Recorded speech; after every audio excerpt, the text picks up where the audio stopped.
velvet malice. "Run, Chintu!" Palak jumps and claps her hands. "Run!"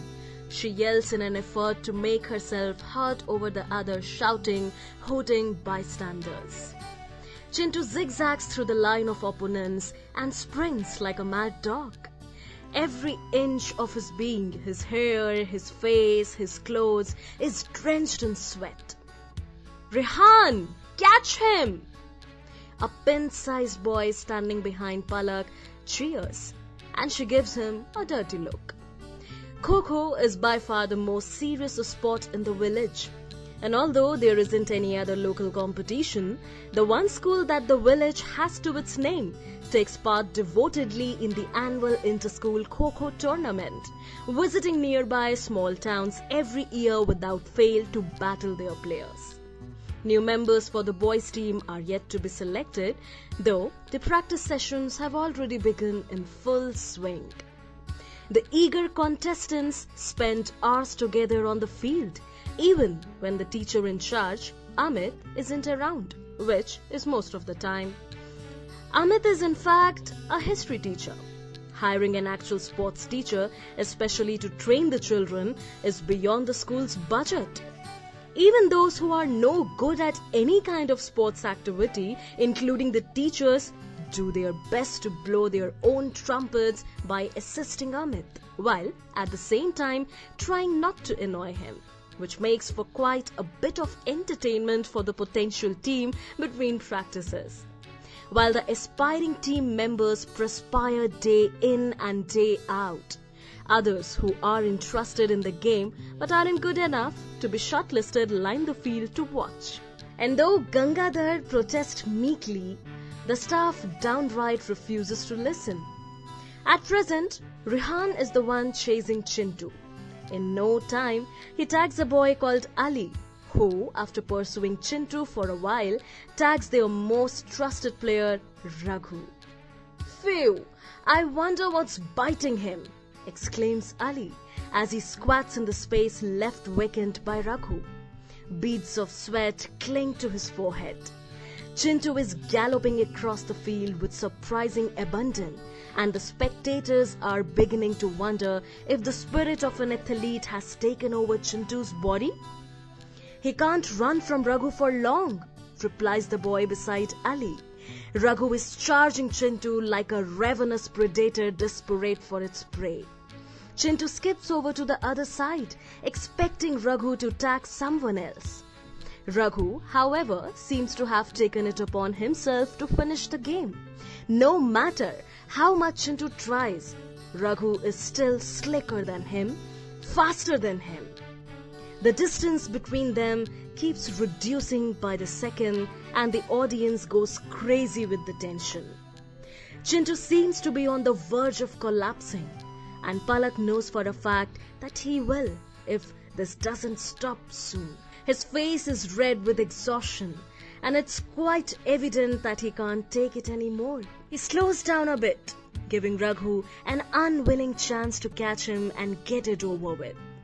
Raghu, who does not see this coming, can't manage to slow his pace accordingly and slams his palm into Chintu's spine. Chintu tumbles and falls face down on a stone wedged into the ground right beside the Kho-Kho bowl. Everybody gawks at Raghu. Chintu's face is a bloody mess. A gross sludge of saliva and blood drips from his mouth. Tears and snot follow soon after. Palak runs to him and gets him up on his feet. "Hey Bhagwan, this can't be happening." Chintu is wailing like a banshee, and it is evident that it will be a while before he stops. One of his incisors is broken. Chintu points at Raghu. "He did it! It is his fault!" Speaking while crying has always been a challenge for him, and the broken tooth isn't helping. Palak glowers at Raghu, who is standing right where he had stopped, shocked. I didn't," is all he says to defend himself. Kavita bends down to pick up the broken piece of tooth. She tries to hide it from Chintu, but is too slow. He freaks out when he sees how big a chunk it is, and his wails intensify. It takes a lot of consoling and double the attention and sympathy to get him to not act like the sky is falling. Palak's gaze turns tender as she looks at her bleeding brother. "Come, let's go home." Palak places her hand on Chintu's shoulder, trying her best to soothe him. Meanwhile, a teacher with an unpleasant expression wades through the sea of children, heading straight to the Kho-Kho team. Raghu gulps. It's Amit. What's going on? He sees Raghu standing beside the puddle of red and groans. What have you done now? I haven't. I have, but he pushed Chintu. That's what happened. Someone shouts from the crowd. Everyone starts muttering. Is this true? Raghu sees Ansh and Rehan standing nearby, looking at each other, concern writ large on their faces. Actually, sir, Ansh starts to speak, but Amit's heart tears shuts him up. Is this true? He repeats. No, sir. Although, yes, he might have fallen because of me, but you admit that it was your fault? What? No, that's not what I meant. It was an accident. I promise So you are saying that everyone here is lying, huh? Amit shouts. Is that what you are saying? No, just listen to me, please. I didn't mean to. Smack. His cheek tingles and his ears ring in the aftermath of the slap. He feels a little dizzy. That was a hard one. He can sense all eyes, some mortified, some curious, on the finger marks on his face that he is sure will dominate his entire profile for the next couple of days. Stunned, he keeps standing where he is not sure what to do next. He has never been shamed like this before in all of his 15 years. Shut up! You don't get to say another word. How dare you justify yourself? I thought you were just naughty. You know? But you have hurt someone today badly. That boy is bleeding. Do you hear me? He is bleeding. Even from you, I didn't expect this. You play well, no doubt, but this has gone way out of my hand. If you ask me, you don't deserve to play anymore. Raghu seethed, and the anger finds its way out of his mouth. Fine, I did it, okay? I pushed him. Yes, I'm evil, I'm crazy, and nobody can do anything about it.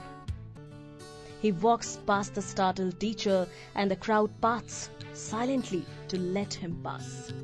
He storms into an empty classroom and sits in a corner against the wall. He shuts his eyes and tries to think of anything but the last 5 minutes. All he wants to do is go back home, curl up on his mattress and lie there forever. He didn't mean to harm Chintu. Why would he? He hadn't done it on purpose. Everybody had seen that. Why does Amit suddenly care so much for Chintu? He has himself been heartlessly indifferent in matters much more serious than this. Raghu is sure that he is deliberately being targeted. He knows Amit won't last a minute in front of him if he were to truly get down to it. But it seems now that that's what he will have to do. The wound on Raghu's self-esteem can only be healed by the salve of vengeance. Palak looks at the branches of the Gulmohar tree as the sparrows fly across the lilac sky. She sees the young ones reaching out of their nest to pick at the swaying yellow flowers and the fresh green leaves. A tinge of orange has lit up the horizon. It's the sun, bidding Nimkheri a good night. She stands across from Chintu, on the other side of the road, fiddling with a handful of pebbles. Chintu had wanted to complain to Baba as soon as he got home, deciding he would wait right at the Gulmohar tree so he could cry out his story as soon as Baba came home. He is absorbed in inspecting the broken fragment of his tooth from all angles. His lower lip looks like it's been bitten by a wasp. You are wrong about this one, Chintu, she says. Don't you tell me what's wrong and what's not. Raghu has been after my life for as long as I can remember. But you have always been siding with him. Him? Instead of me, your own brother. You are the one who's wrong, Palak. Okay, yes, I agree. Raghu makes you feel a little uncomfortable sometimes. But it's all fun and games, Chintu. Today was definitely an accident though. I was right there. He never meant to hurt you. I can swear on that. Well, it's too late now, isn't it? The deed is done. It's been 6 hours since it happened and my lip still feels like it's on fire. I'm going to have a crooked tooth for the rest of my life. And it's entirely his fault. Fine. Complain all you want.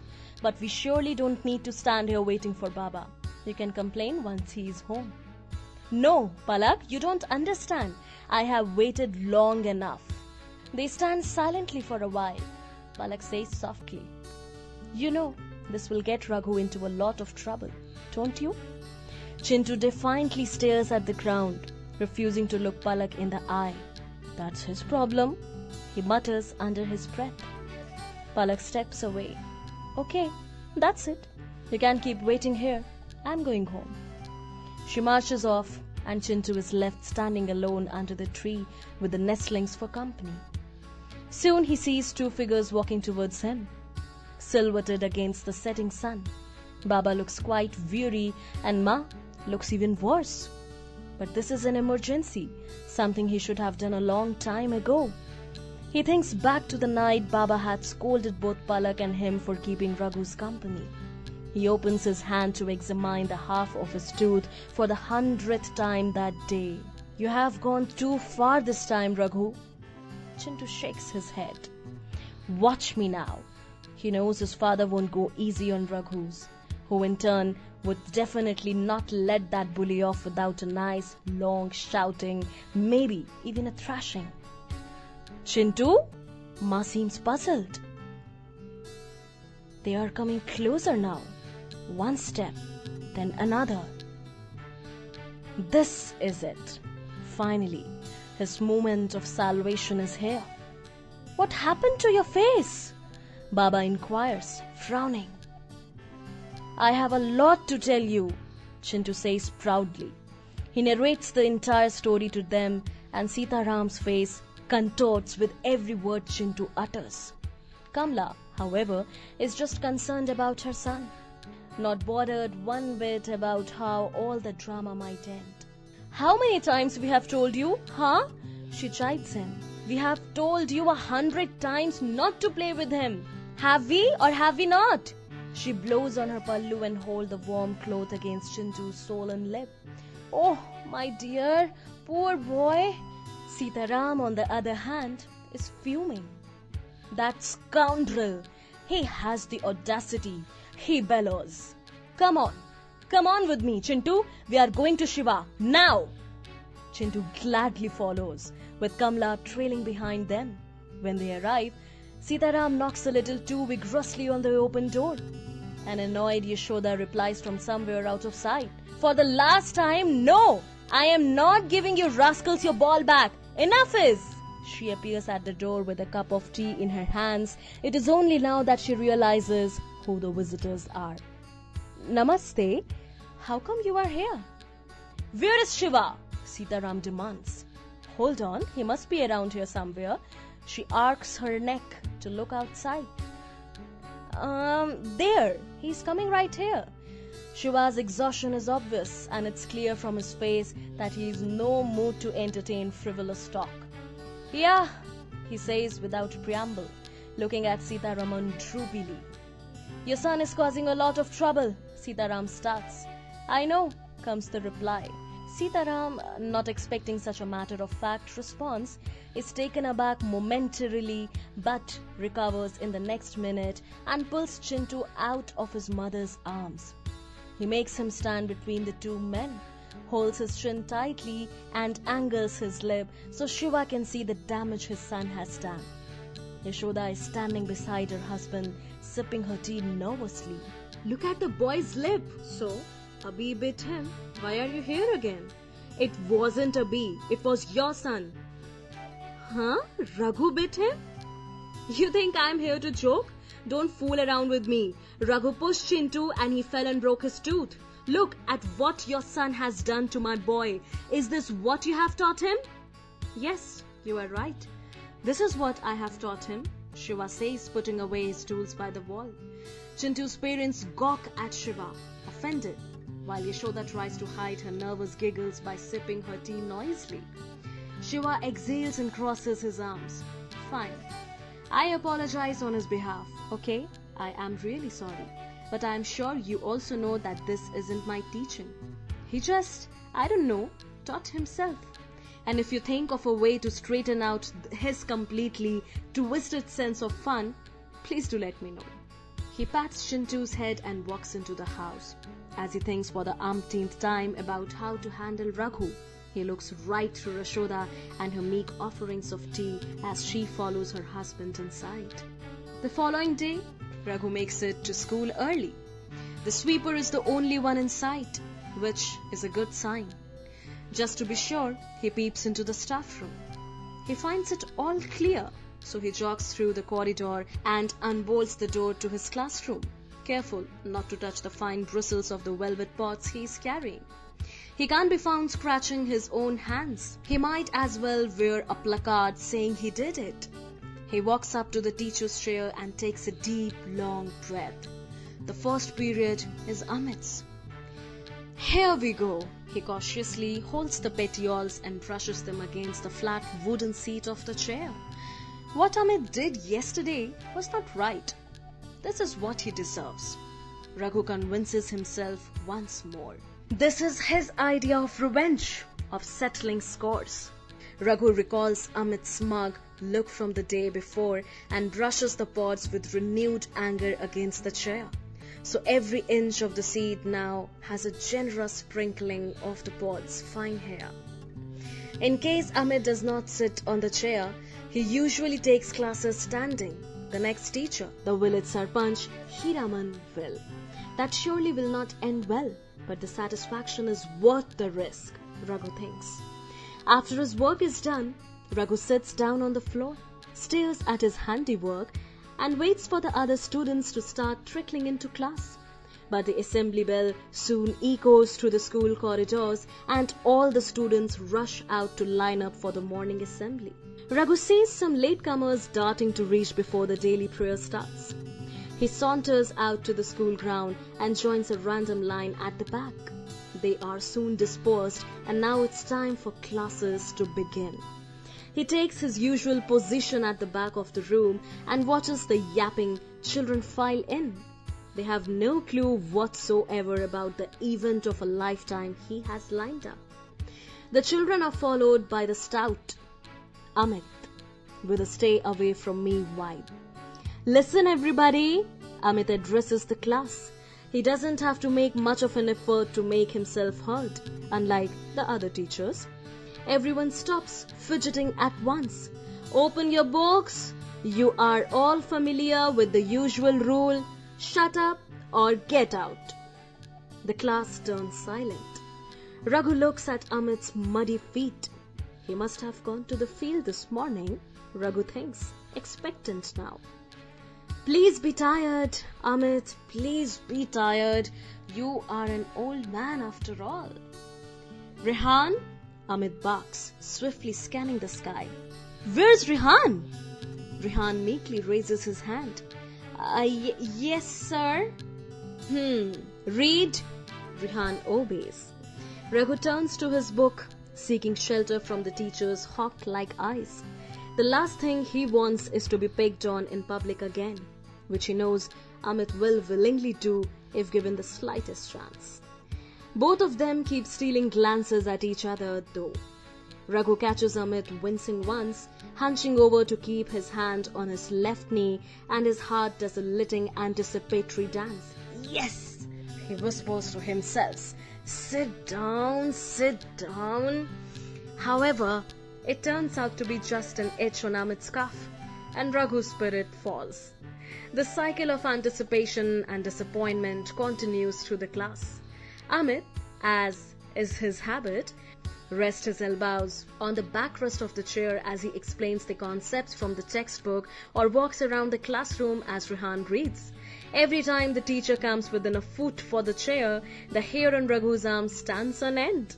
But his hopes are dashed every time Amit's lazy strides resume across the classroom floor. One time, Raghu sees Amit's face contort heavily as if from joint pain, and for a fleeting moment it seems to him that he will finally sit on the chair, but he soon discovers that the facial animation was just for a wimpy sneeze.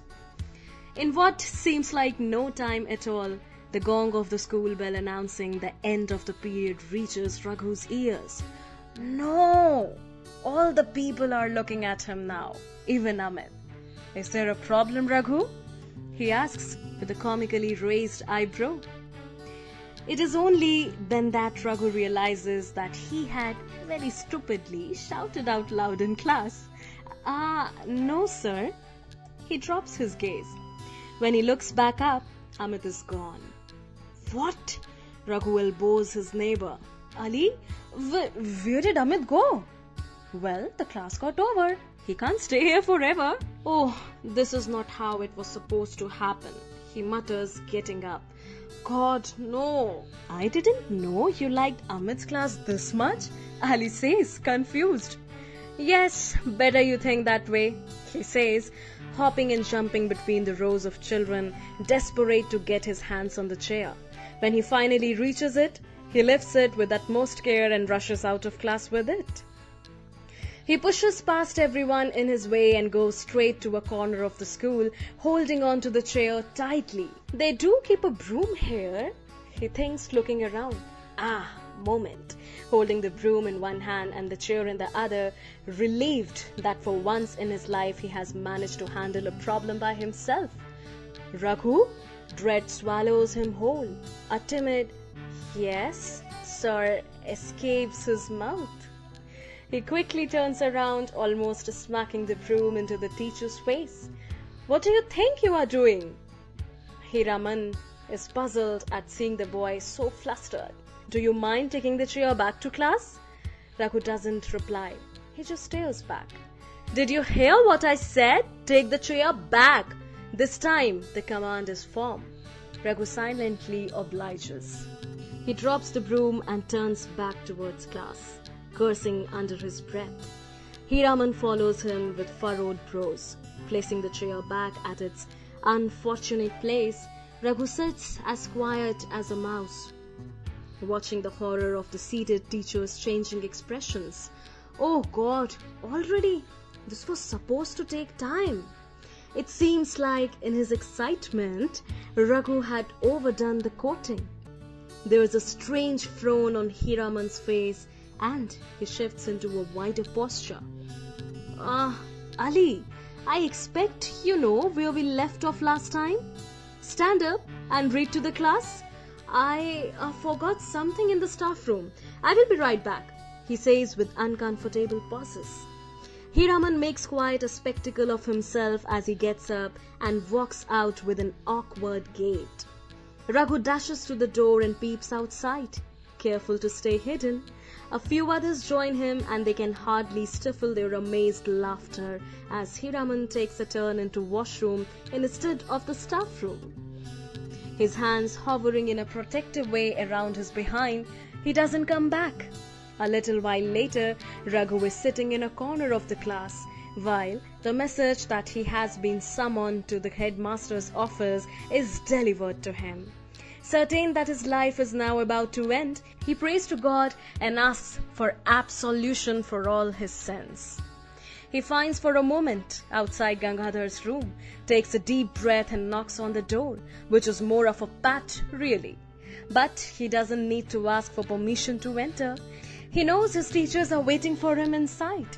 So, he closes his eyes and walks straight into the room of doom, home to dusty cabinets, a disproportionately large table, a picture of Goddess Saraswati, a rickety fan, and mountains of orderless papers. While the headmaster looks exasperated, Hiraman appears ready to lunge at Raghu's throat. But that's not all. There's a third person in the room too, who is almost crimson with rage, Amit himself. So they have figured it out. Raghu thinks bitterly. You? How dare you do some... Hiramanji, please calm down. Gangadhar jumps in and for a fleeting moment, Raghu feels relieved. I will talk to the boy. Desolation once again. I expect that not a word you say now is going to be a lie. Young man, do you understand? Raghu nods, keeping his gaze down. Were you the one who did it, as we all know and believe? Silence. Did you do it, Raghu? Amit demands. Raghu exhales. Yes, I did. He looks straight at the headmaster. Kavita had told him once that the headmaster's wife, Anjani, is the friendliest adult alive. Raghu hopes Kavita has unknowingly managed to put in some good words for him to Anjani, and that Anjani has mentioned it to Gangadhar. Why did you do it? Gangadhar asks. I thought you already knew, he says, looking at Amit. Hiraman is getting impatient now.